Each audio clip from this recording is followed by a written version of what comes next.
Since the collapse of Assad's regime, some of the people that have been supporting jihadist groups for the past year are now apologizing for also having supported Assad. The reason they supported Assad was because they were told that Assad is an enemy of Israel and therefore all things that are an enemy of Israel must be good. This is quite literally the ideology that has underpinned the mass support for the worst terrorist and authoritarian regimes in the world. They couldn't see this though until they saw the victims of those regimes, until they saw the hundreds and thousands of Syrians pouring out of the dungeons,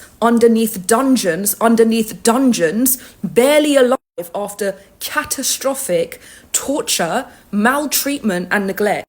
Guess what you're going to find if you look at the victims of all these other regimes that you've been blindly supporting for the past year? Guess what you're going to find if you open the dungeons of the Islamic regime in Iran? What you can't see, the victims that you can't see, is exactly the authoritarian advantage that they enjoy. They enjoy the ability to hide those tortured people from you, but without seeing it with your own two eyes. If you only just heard the screams from the torture inflicted by this regime in Iran, by Hamas, by Hezbollah, by the Houthis, by Assad's regime, you would never sleep again for the rest of your lives. And those were the bullshit flags that you were holding up in your protests. So I want to briefly talk about the disaster of overcorrection. The history of the West is not the same as the history of the East, just like anywhere else in the world. The evils in Western history are marked by very specific racial hierarchies. The correction of that is to go from one problematic state, to the ideal.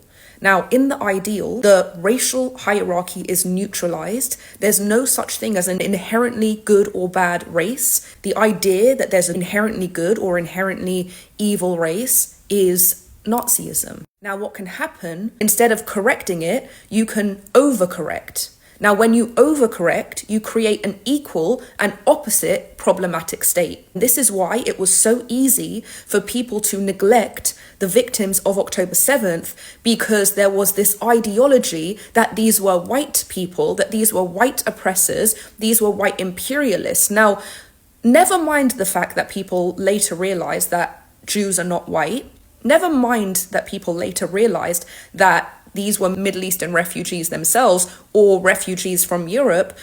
That doesn't matter, because that's basically saying we should have compassion for them now that we know that they're not white. That's not the correct argument. The correct argument is that even if they were white, they don't deserve that. Nobody deserves that treatment. And that is overshooting from the problem into a complete opposite and equally as dangerous problem. It is these ideologies of overcorrection that have led to support for the most atrocious authoritarian regimes in the Middle East.